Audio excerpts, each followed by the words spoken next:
Okay, tonight we're working on replacing the radio in a 2009 Ram 2500. This one has the Infinity audio system with this 6-disc changer, nav screen, radio system. This is a challenging project because it's got the Infinity amplified system. Amplifier is up behind the glove box, not in a good location for servicing. So basically what I'm doing is I'm going to be bypassing the factory amplifier, adding a module that creates a accessory wire circuit for us, which these trucks don't have with the radio. So it uses the CAN bus system to create that for us. And I'll show you what wires you need at the amp to directly access the speakers to bypass the amplifier. Okay, so I've already pulled out the glove box. It's basically a matter of opening it, squeezing the sides of it till it falls all the way down. Then it'll just come off of these spots here. So the amplifier is all the way up there. So it's got the little fins on it and everything. You can see I've already gone through the process of disconnecting the wires, testing the wires.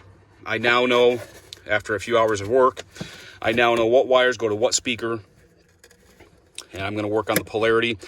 Later on in this video, I'll give you all the wires you need, wire colors including positive and negative, for whatever you might want to do.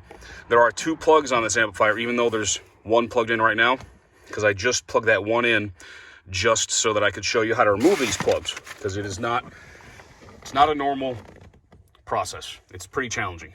So what we're going to use is we're going to use a long right angle pick tool.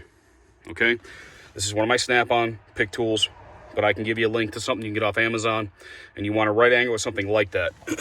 So we're going to be aiming for, all the way up in there, is there's a plastic push tab on that plug, just like a regular plug you'd expect. And we got to reach in there with the pick tool, all the way in. We got to maneuver it so we can press that tab on that plug. And it is not an easy deal, but you can get in there. You can press up on the plug tab.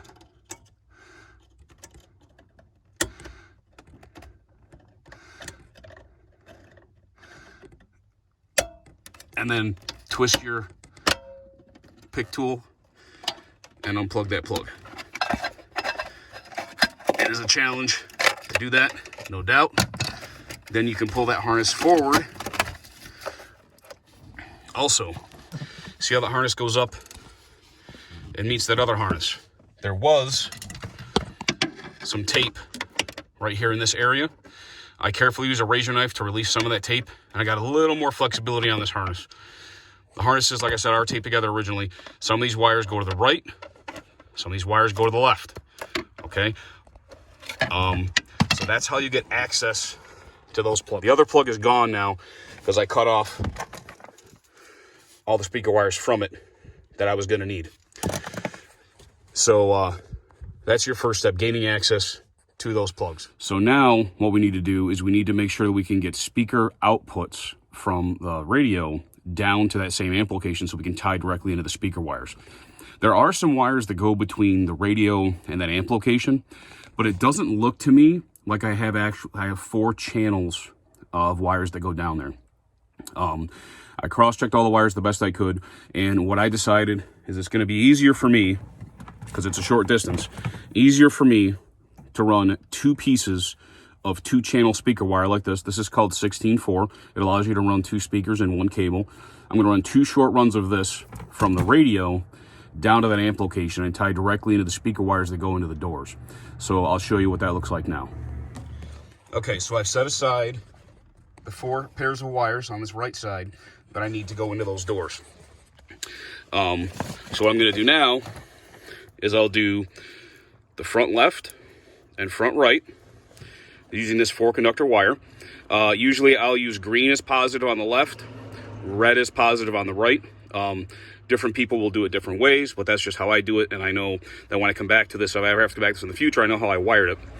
So this one cable will be for the front.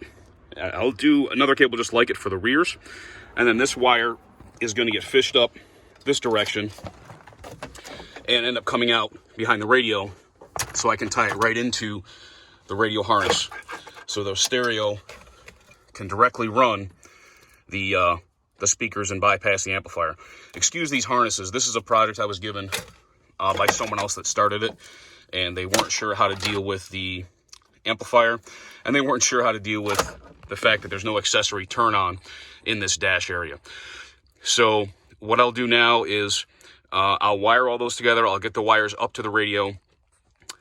If you check the description in this video, I'll give you the actual wire colors I used here, which one goes to which speaker, including polarity, to make sure that they're correct, positive versus negative, because that's also important. And the next thing on the video will be wiring up at the deck. Okay, so we got these two cables brought up through here, like I said, and we've tied them into the front and rear speaker wires. The gray and whites are the front, purple and greens are the rears. And we've got that tied into this harness, which looks like a mess right now, because it is. I'm going to clean this up before I stuff it in the dash. But basically, this module here from Metra, I don't have the part number on this thing, but I can put it in the description. This is the device that gives us the keyed power signal based on the CAN bus system. And it's also supposed to help us use the factory steering wheel controls using this plugged into the back of the radio. Right now, that's not working. I tried to reprogram it. I think there might be a problem with the steering wheel controls, but the owner's not worried about it, so we're not going to fight with it anymore. So basically now we also had to get a antenna adapter, because they got this neat little special end on the Chryslers that doesn't fit that end that an aftermarket radio needs. So that's what we needed. Now we also got a dash kit. I'll give you a dash kit link in the description also. So basically what's left, I also ran the new Bluetooth microphone, and that's this wire here. So all this will get plugged into the back of the radio. I'll try and neaten up this wiring, tuck it out of the way so the radio has plenty of room to cool in the back, and then we'll be done. So that covers all the toughest portions of this project. And hopefully this will help you get your radio installed done on this generation Dodge Ram as far as bypassing amplifier if you need to. I believe there are other kits out there that allow you to integrate the factory amplifier and use it without doing the first part of this video. But as I remember looking them up, those adapters were a lot more money. They were like, I want to say $150 to $200 or something, just in order to use the factory amp.